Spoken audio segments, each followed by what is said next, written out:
right. Ooh, sorry. Who am I apologizing to? Hey everyone, it's Anna and I'm back with another vintage cookbook. Today we've got the Philly Dip Party Handbook. There was no publication date on this. Judging by the packaging here, I am dating it somewhere in the mid-50s, maybe mid to late 1950s. So it seems like we did a lot more entertaining back then. We did a lot more entertaining before last year, of course. We're in a little bit of a situation. I also didn't see anything about who published it. I thought it was just like a Philadelphia cream cheese publication. It says Frito Company of Columbus, so I'm wondering if there was some sort of partnership there. Again, with these little booklets, I think it was probably a promotional item, but sometimes I think these are the most fun because often they focus on a single branded ingredient and they try to like shoehorn that ingredient into a lot of different recipes. So it can get pretty interesting pretty fast. But this one, I think most of the recipes in here are something that I would try. Let's get into this book. So I'll read the introduction for you. And I am not putting these air quotes in myself. It says, Philly dips can be simple or elegant depending on the flavor and serving dishes you choose. We hope these suggestions will add the variety and originality that make your parties truly festive occasions. With creamier, richer tasting Philadelphia cream cheese, each recipe you try offers your guests a new taste treat. That's what I need in my life, is more new taste treats. After that introduction, this cookbook gets right into it, straight into the recipes. These people are very serious about their party food, no fancy commentary, just dips. And really, it's really nice because every single recipe has an illustration, so you know what it's gonna look like. You know, if your Philly Catalina dip doesn't look like this, you're doing something wrong. Every single one of these is basically cream cheese plus a few spices, a few simple ingredients that you have on hand. You got Philly, you got dip. This is so dumb. I'm going to be preparing 2 of these recipes today just because they're so simple, and there were 2 that I really wanted to try. I seem to really be getting into the party food lately. I think I'm desperate to have some human interaction. I get my second dose this week, so pretty excited about that. We have a Philly avocado dip, which really sounds great. It's just avocado, cream cheese, lemon juice. This is kind of just guac. Lemon juice, onion, salt. Oh my God. Worcestershire sauce. Can I just get like a voiceover or something to insert that every time I need to say it? Worcestershire. Worcestershire.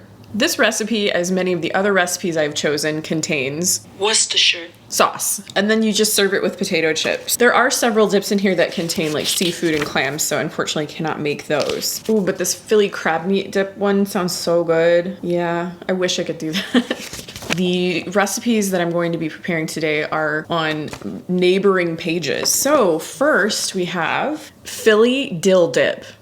So this recipe has cream cheese, dill pickle juice, some chopped up dill pickles, some minced onions, and salt. And then you serve it with corn chips and pretzels. I love pickles and cream cheese together. I'm not sure if they're all over the place or just like in the Midwest, but if you have had pickle rolls, that's one of my favorite little party foods. Maybe I'll make a video on that someday. They're really simple, but I do have people who ask me how to make them. I do anticipate this one being really tasty, and I'm pretty excited about it. The other recipe that I'm going to be making, Philly 5 o'clock dip. It's 5 o'clock somewhere and it's time for Philly dips. So this recipe has cream cheese, cream. There's something called meat sauce in here. I am guessing that is just like steak sauce, like A1. So that's what I'm going with. And again, it has Worcestershire sauce.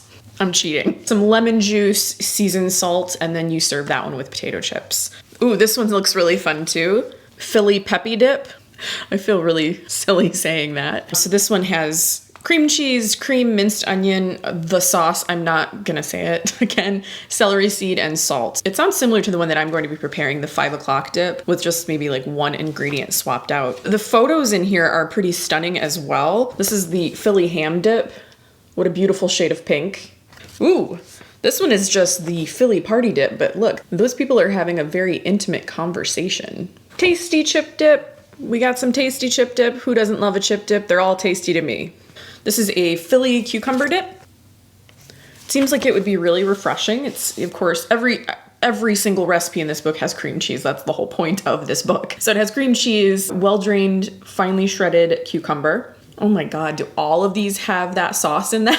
Worcestershire sauce, garlic salt. You serve this with potato chips. I might try this one too over the summer. Like, I kind of want to try all of these that I can because they seem pretty simple, and I almost always have most of these ingredients in my refrigerator or pantry. Again, party food is like my favorite food. If you've watched any of my other videos, I've said that before. It seems like these are pretty simple. They'll come together really quickly, and these could be really good recipes to have on hand for future get-togethers. Let's get started. I'm going to start by preparing the Philly dill dip. So the first thing we have to do is get our cream cheese. So I have 4 ounces of cream cheese in here. I'm doing half recipes of these things. And then we need a tablespoon of pickle juice. I've got my pickles right here. Oh my goodness, this is an amazing shade of green. And then we need half a tablespoon of chopped dill pickles. So I'm gonna get some of these out of here and give them a quick chop. I kind of want to snack on these right now. I think I am going to end up snacking on some of these because I got way too many pickles out of the jar. I don't really want to put them back. You know what? I can be generous with these. I love pickles, and this is my dip. It's mine. Half a tablespoon of chopped dill pickles. And then we have 1/4 of a teaspoon of minced onion. This is like the smallest amount of minced onion ever. It didn't say if it was supposed to be dehydrated minced onion. I used fresh because I had an onion to use up, but I suppose you could probably use either one. So now we just have a dash of salt. So in that goes. And now the hand mixer makes an appearance. That surprised me for some reason. All right, gonna scrape this down a little bit and make sure everything's incorporated. I kind of want to add green food coloring to this to make it even more green, but I'm not gonna get that carried away. I'm gonna give this one more mix. I was prepared that time. It looks pretty good. Smells really good. And as you saw, there's like barely any crazy ingredients in there. I always have all of these things in my fridge or pantry. Love a recipe that's like that. This is what we've got. You can see that there. I'm gonna put this in the fridge for a little bit while we make the other dip, and then I'll give them both a taste at the same time. Now on to the Philly 5 o'clock dip. Of course, like any good Philly dip, we start with some cream cheese. Is this Philadelphia cream cheese? I'm not gonna tell. No one needs to know. Who asked? And then we're gonna add 2 tablespoons of heavy cream. Once again, in my little teeny tiny liquid measuring cup. Love these things. Now we come to the meat sauce, which I am assuming is steak sauce. We need half a tablespoon of that. So we'll do this. Maybe I should shake this first. I think that's what you're supposed to do. I don't really use A1 that much. Sorry, A1. There's that. And then this one, you know what it is. I don't need to tell you. So we need 1/4 of a teaspoon of this. Kind of hard to measure just like 1/4 of a teaspoon of this. Here we go. In that goes. And then I've got 1/4 of a teaspoon of lemon juice, which I already measured out. A very small amount of lemon juice. And about half a teaspoon of seasoned salt. So we put that in there. Easy enough. Time to mix once again. And then after this, we'll get both of them out and we'll give them a try. I'm not gonna get surprised this time. I know it's gonna happen. All right, I'm gonna give this another scrape, one more mix, and we should be done. These are coming together so quickly. The really important part is to have very soft cream cheese, so let that sit out at room temperature if you can. Otherwise it ends up a little bit lumpy. Don't want a lumpy dip. Interesting, I've never seen something quite like this one. Let's see how this goes. Here's what we've got for the 5 o'clock dip. I will say that these dips are kind of more like spreads. They're a little bit heavy, they're not very liquidy. So whatever vehicle you use to eat the dip should be really strong. You probably don't want like little thin and crispy chips. You want something a bit more substantial. But I'm gonna grab some chips, crackers, etc., get the other dip in the fridge, and we'll give it a taste.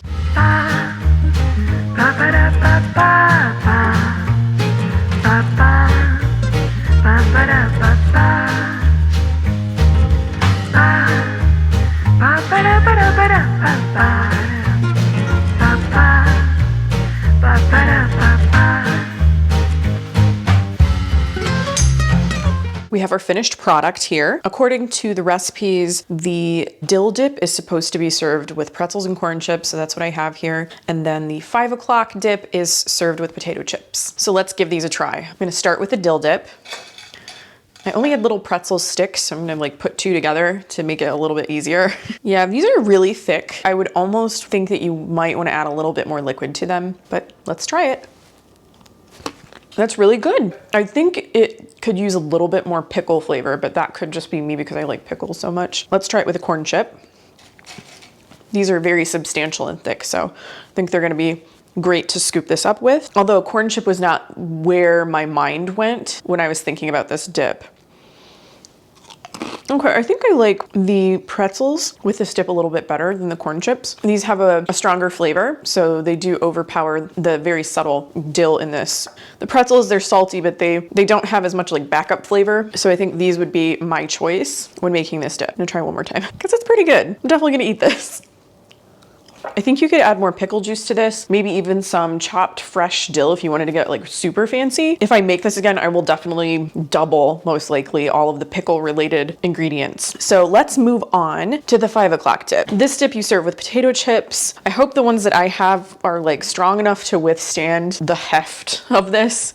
Again, it's pretty thick. I kind of think this might go well in like crackers that you could just spread them on. If you added a little bit more cream to it, it'd be a little bit more of a dip and less of a spread. So let's go. I have to be careful when I'm scooping this because it's starting to crack the chip. So maybe you want like kettle chips with this one.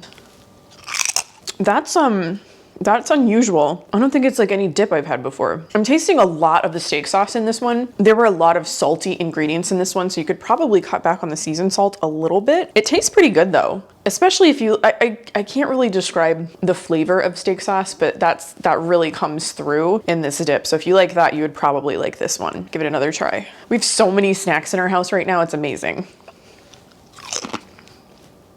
I'm gonna try it with a corn chip. I'm gonna think outside the box here. I think I like it better with the corn chips even. Why don't I go all the way? I'm gonna try the dill dip with a potato chip. I'm gonna really go crazy here. Ooh, Philly, switch these. The potato chips should go over here and the corn chips should go over here for sure. That's like such a better matchup than what they say to serve it with. Of course, you can serve it with whatever you want. These were both a lot of fun. They were really easy to make. If you're having guests over and you just want like a little snack to have while you guys talk and have drinks and stuff, these would be perfect. They're super easy, don't take a lot of time, don't take a lot of ingredients. Really good results on these. So I cooked a recipe from Philly Dip Party Handbook. These videos are so much fun to make and I really appreciate you guys watching. Do you make any of these dips for family get-togethers? Have you cooked any of these recipes? I would love to know. Please tell me in the comments down below. I'll see you in my next video. Bye.